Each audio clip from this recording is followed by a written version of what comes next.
hello. Ayan guys, no. Yan yung maaraw na umuulan din. Okay, basa yung kalsada namin guys. So, magandang umaga sa inyo lahat. Okay, what's up mga e-bike? Meron tayong tanong galing kay Mr. Arnel Reyna. Okay. Mr. Arnel Reyna, maraming salamat doon sa tanong mo. Ang tanong niya guys is bakit daw yung kanyang e-bike laging nagsha-shut off. Oo, namamatay, ibig sabihin nun guys. Tapos umiinit daw yung kanyang breaker. Okay guys, okay, madaling video lang naman to guys, kapag ganun guys, umiinit ang breaker mo tapos nag-shut off siya, meaning to say nawawalan siya ng power. Tama, power, ride safe, power, parang ganun. Ngayon guys, sa may battery niya naman kasi, ayan, yun yung battery natin, no? Ito yung tinatawag na 60 to 80, pero ito kasi, ito yung fuse niya.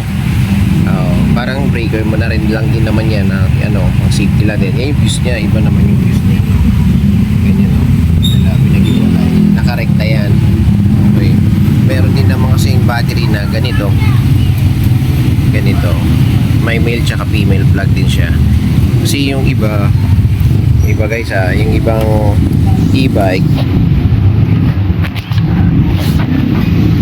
ganito yung sa battery nila. Ayan, no? Negative, positive. Okay. Ngayon, ito, function na lang nila. Okay. Ngayon yung ibang e-bike guys, ito yung nakakonekta sa papunta ng controller. Okay, ito yung sa battery. Ngayon guys, yung iba kasi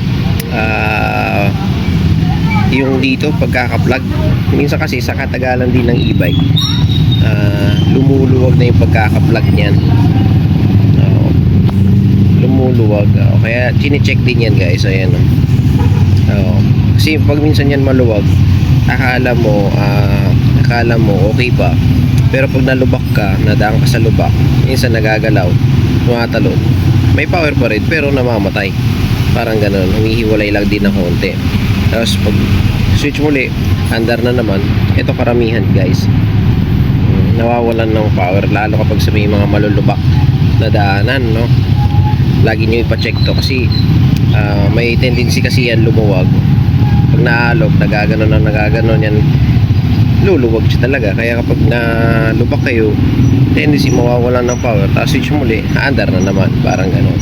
Meron din naman kako nga guys, meron din namang ganito, Mr. Arnel, na direkta.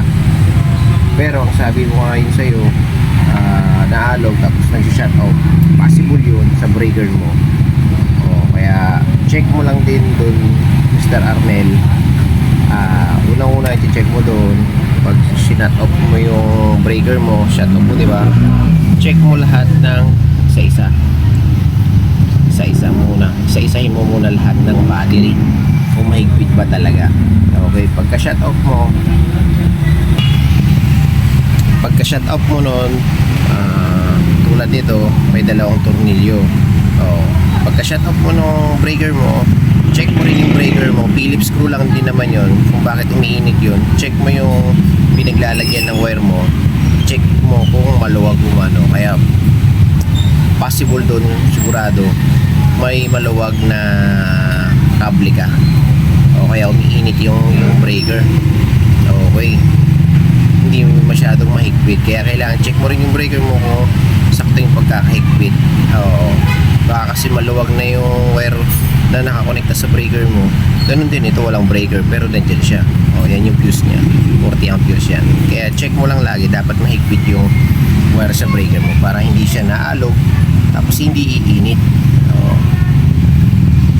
Okay, tapos check mo na lang din to kasi bubuksan mo rin lang naman. Check mo na lang lahat din yung mga pinaglagyan mo ng mga wire, yung mga para safety lang din naman. Okay, sana Mr. Arnel Reyna, nasagot ko yung katanungan mo dahil sa nag-automatic shut off yung e-bike mo. Yun ang alam ko, sir, pero sa tingin ko yun kasi may nagawa na rin ako noon, ngayon nga lang hindi ko na i-video na umiinit yung breaker. Okay guys, Del Reyna. Okay guys, ride safe, power, peace.